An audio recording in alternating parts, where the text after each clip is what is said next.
हे मित्रांनो, तुम्हाला नमस्कार करतो. ओम श्री गणेश देवताय नमः. ओम श्री कुलदेवताय नमः. ओम श्री गुरुदेवताय नमः. ओम सर्व श्री इष्टलिंग देवताय नमो नमः. शिवशानात मित्रांनो, मी काळाप्पा परत एकदा आपल्या समोर हजर आहे. माझ्या धर्मकरम चॅनलमध्ये आपले सहर्ष स्वागत करीत आहे.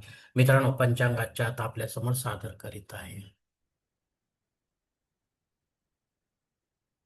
मित्रांनो, आज रविवार दिनांक 10 मे 2026, शालिवान शके 1948, संवत्सर पराभव, आयन उत्तर, ऋतू ग्रीष्म, मास वैशाख, पक्ष कृष्ण.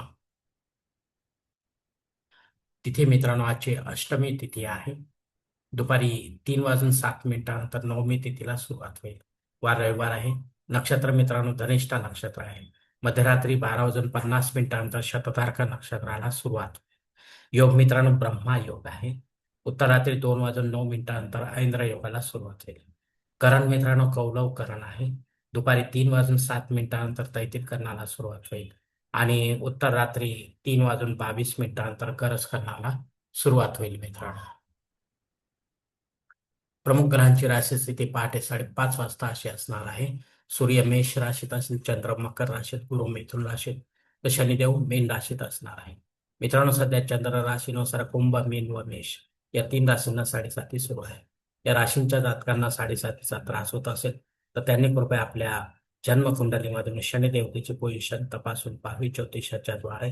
ती जर अशुभ असेल तर आपल्याला शनिदेवतेची धार्मिक सेवा करावी लागणार आहे, अन्यथा सेवा करण्याची गरज राहणार नाही.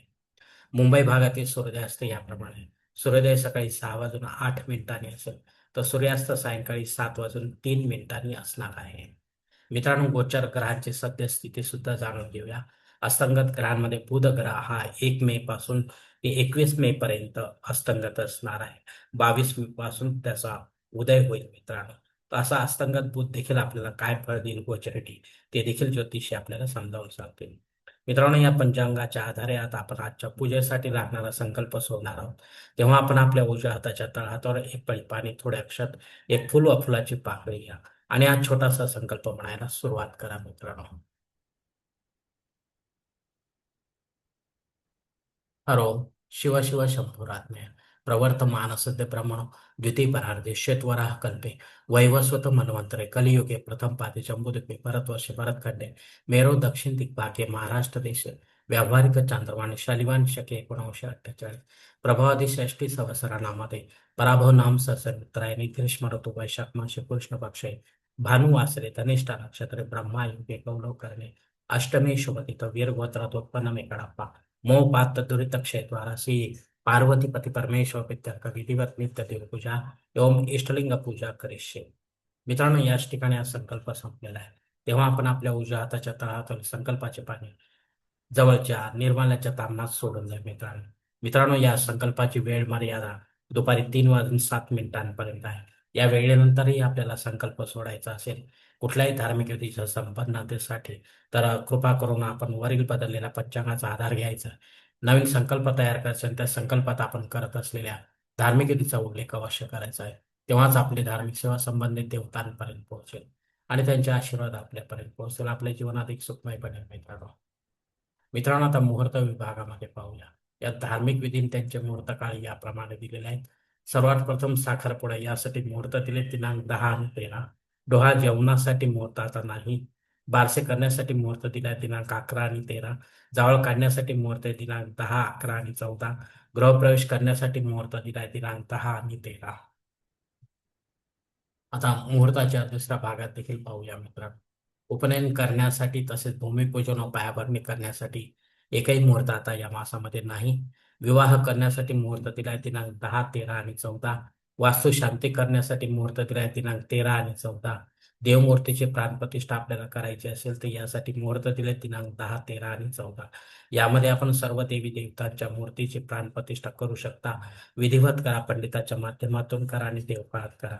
घरी करा किंवा मंदिरामध्ये करा.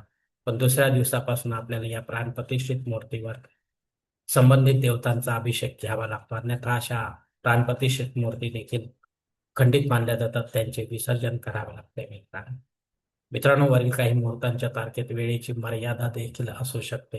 कृपया ती जाणून घेण्यासाठी आपण मला कॉमेंट्स बॉक्समध्ये विचारावे किंवा योग्य पुरोहितास वा पंचांगधारकास संपर्क साधावा आणि मगच आपल्या जन्मकुंडलीनुसार आपल्यासाठी योग्य असा मुहूर्त निवडावा, जेणेकरून आपल्या मुहूर्तामध्ये कोणत्याही प्रकारची बाधा उत्पन्न होणार नाही आणि मुहूर्ताचे पूर्णपणे फळ आपल्याला प्राप्त होईल.